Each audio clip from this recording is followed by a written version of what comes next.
The crystal chandelier shimmered over a sea of white tuxedos and diamonds when Keisha Williams, a black waitress, stepped forward with her tray. From the stage, Ethan Mercer, a billionaire known for his arrogance, held up an old yellow letter and laughed. "Whoever can read this ancient gibberish wins the restaurant for the night." Laughter erupted, polished, cruel, and echoing through the ballroom. Keisha stood frozen, her pulse pounding, realizing the symbols on that page weren't gibberish. They were part of her grandmother's forgotten language. If this already made your blood boil, hit like and subscribe right now, because stories like this are still happening, and the world needs to hear them. Story the room glittered with arrogance. Keisha balanced her tray, eyes fixed on the billionaire who thought humiliation was entertainment. She had been on her feet for 10 hours, serving champagne to people who didn't bother learning her name. Yet in that instant, the laughter sliced deeper than exhaustion. It carried generations of contempt.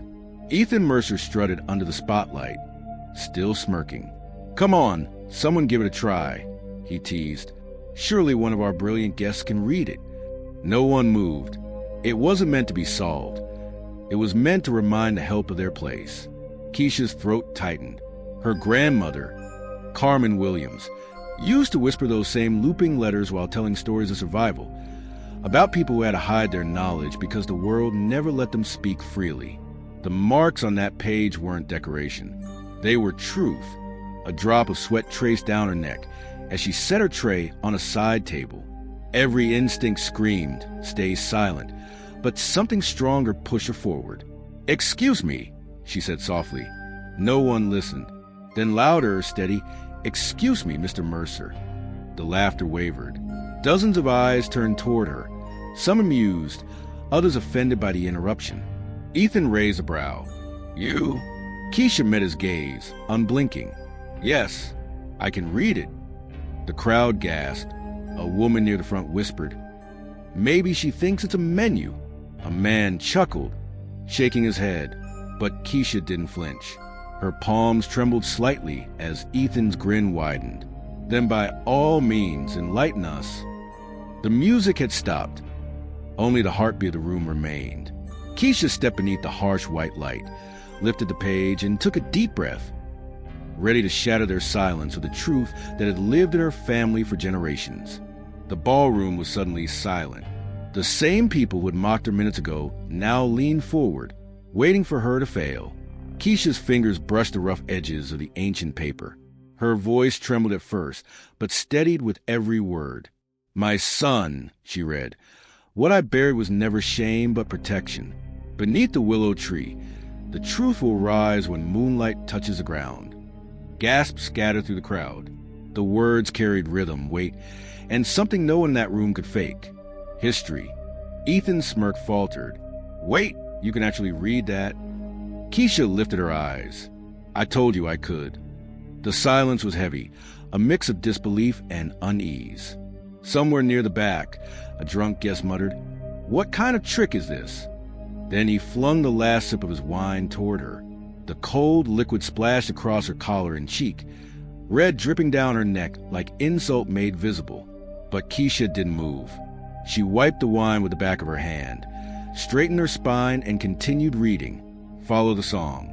The roots remember what the world forgot. A hush swept through the ballroom. Even the pianist, frozen halfway through a note, stared. Ethan stepped off the stage, curiosity replacing arrogance. He stopped a few feet away. Where did you learn this?" Keisha's tone softened. "From my grandmother. She said our language was stolen, but it still lives in our blood. Those letters aren't symbols, Mr. Mercer. They're memory." He blinked, caught between embarrassment and awe. "You mean this isn't a prank? It's real." "It's real," she said firmly. "And I think your letter is only the beginning." Murmurs spread like ripples across the room. Guests looked at each other, unsure if they had just witnessed a miracle or a scandal. Ethan glanced at the cameras, then back at her. His jaw tightened. Pride versus truth. "Come with me," he said quietly. "I want to understand what this is." Keisha hesitated, then nodded. She followed him toward the side hallway, the crowd parting for them like two worlds that weren't meant to touch. As the ballroom doors closed behind them, whispers rose in her wake. Who is she? Where did she learn that? But Keisha didn't turn back. For the first time in her life, the power in the room was shifting. And she was a reason. The corridor beyond the ballroom was quiet, lit only by the gold reflections of chandeliers spilling from the main hall. Keisha followed a few steps behind Ethan. The billionaire who just hours ago had laughed at her like she was invisible. Now, he led her through a private elevator marked staff restricted. When the doors opened, she entered a world she'd only ever cleaned from the outside. Ethan's office sat high above the city. Glass walls, antique shelves, soft jazz humming through hidden speakers. The scent of oak and expensive whiskey floated in the air. Ethan loosened his tie, suddenly aware how absurd his tuxedo felt. "I owe you an apology," he said quietly. "That was cruel." Keisha met his eyes. "You don't owe me words, Mr. Mercer. You owe yourself understanding." He blinked, surprised by her composure. She wasn't trembling or timid. She stood like someone used to carrying her own world on her back. Ethan gestured to a leather chair. "Please, sit." Keisha hesitated, not out of fear, but instinct. She'd spent years serving others in rooms like this, never being offered a seat. Finally, she sat, posture straight, eyes alert. He laid the letter on his desk, turning on a warm desk lamp. "You said this language came from your grandmother?" "Yes." She called it the tongue of the forgotten. Keisha traced the symbol on the page. It was used by families who hid during the Old South, when speaking freely could get you killed. Ethan's expression softened. "And she taught you all of it?" "Not all," Keisha said, shaking her head. "Just enough to remember where we came from." He leaned closer, fascinated. "What about this part here?" He pointed at a line near the bottom. Keisha's brow furrowed. "That's not a sentence. It's a direction. Follow the willow and you'll find what you left behind." Ethan straightened. "There's a willow tree on one of my mother's old properties in Georgia." Keisha looked up. "Then that's where we start." He studied her face, searching for hesitation. There was none.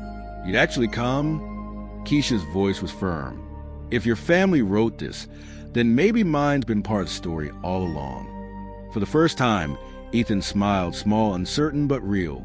Two worlds had collided tonight, and neither of them would ever walk back the same. If this happened right in front of you, what would you do? Tell me in the comments. I read every one. And if you want justice as much as I do, hit subscribe. The private jet cut through the night sky, its cabin dim except for the faint glow from Keisha's notebook. She sat by the window, her curls catching the moonlight as she traced old letters onto paper. Opposite her, Ethan studied her, no longer as a servant, but as someone holding pieces of his past he never knew existed. "We'll land in Atlanta, then drive down to a small town called Willow Creek," he said quietly. "It used to be my mother's childhood home." Keisha nodded without looking up. "Then it's the right place." The letter mentioned a willow, not by accident. Hours later, the car rolled through winding Georgia roads lined with oak trees and silence. The air grew heavy, the kind that carried memory. They reached the old Mercer Chapel near midnight. A wooden structure half swallowed by vines, its windows cracked but still clinging to history. Behind it, a single willow tree swayed under the moon. Its branches shimmered like silver threads. Keisha stepped out first, the grass wet beneath her shoes. She held the letter open, whispering the line again. "When moonlight touches a willow, shadows point away." Ethan stood beside her, flashlight trembling slightly in his grip. "So what are we looking for?" "The truth," she murmured. The moon crept higher, and shadows stretched across the ground, branches twisting until one long line pointed toward a crooked headstone. The name had nearly faded. "C. W." Keisha's chest tightened. "That's my grandmother's initials, Carmen Williams." Ethan's eyes widened. "Your grandmother was buried here?" "No," Keisha said softly. "Her grave's in New York. This isn't a coincidence." She knelt and brushed away the dirt near the stone. Her fingers struck wood. Together, she and Ethan unearthed a small box wrapped in oilskin. Inside were two things: a necklace shaped like a crescent over a sun, and another letter written in the same faded ink. Keisha unfolded it slowly. Her breath hitched as she read. To my daughter or my son, I can never tell the world about you both, but the truth will find its way through the roots of this tree. Ethan stepped back, color draining from his face. You both? Keisha looked up, her voice trembling. Ethan, I think your mother was my grandmother's child too. The night went silent. The willows swayed, whispering the one word neither of them could say aloud. Family. The drive back from the graveyard was silent. The Georgian night pressed close, thick with the weight of what they'd uncovered. Keisha stared out the window, the moon flickering between trees. The letter trembled in her hands, its words burning into her mind. To my daughter or my son. Ethan finally broke the silence. If what that letter says is true, then my mother, Keisha finished softly, was also my grandmother's child. He gripped the steering wheel tighter. That makes us half-siblings, Keisha whispered. The car rolled to a stop outside an old house on the edge of town. A porch light flickered to life before they even knocked.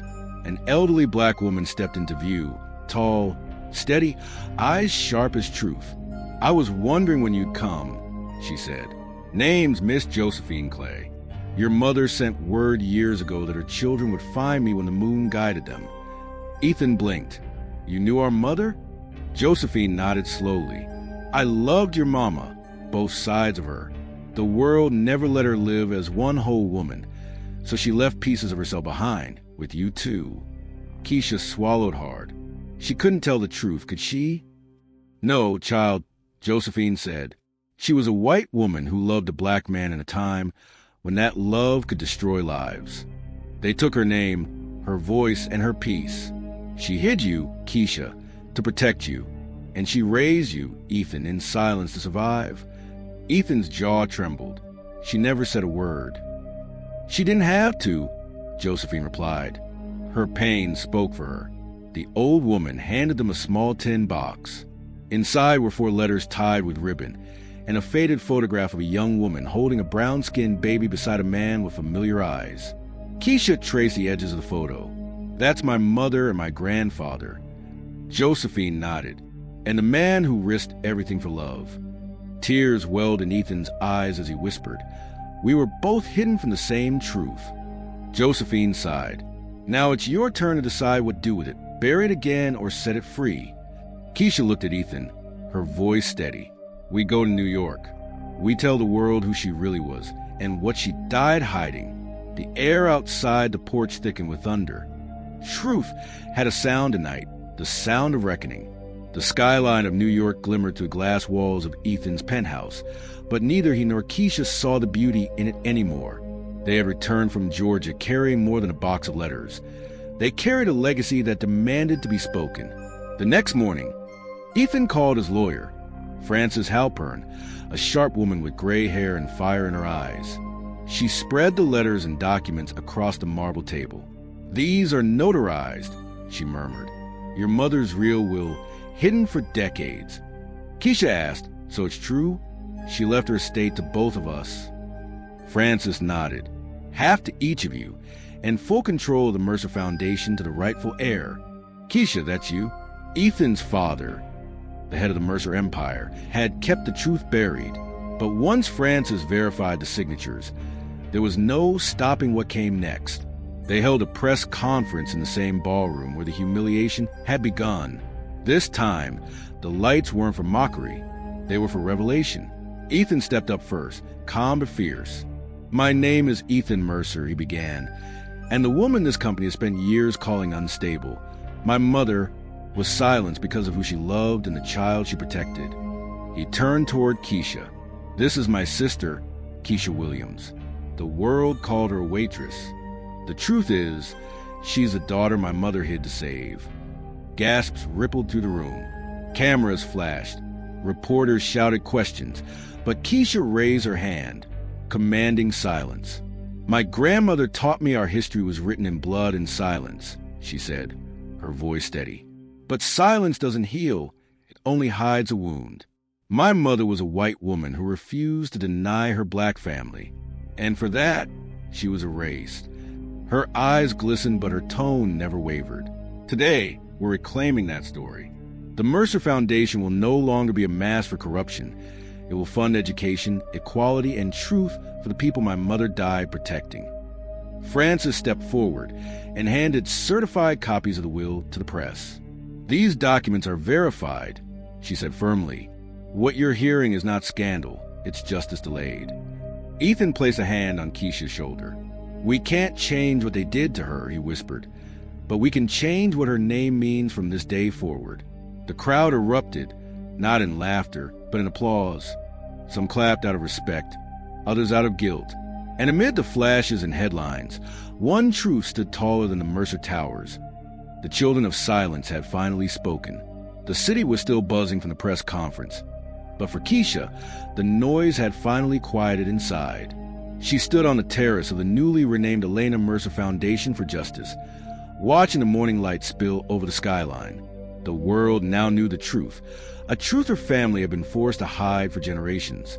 Behind her, Ethan joined her with 2 cups of coffee. We did it, he said softly. Keisha smiled faintly. No, Ethan, she did. We just finished what she started.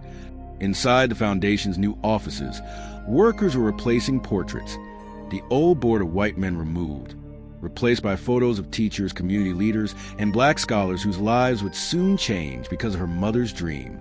Keisha walked to the hall where her name and Elena's were etched side by side on a glass wall. Truth may bend, but it never breaks. She stopped, touching the words. Grandma used to say, the only thing stronger than silence is what breaks it, she whispered. Ethan turned toward her. So what now? Keisha looked out at the city. Now we give back. Scholarships for kids who never get second chances. Legal aid for women who are told to stay quiet.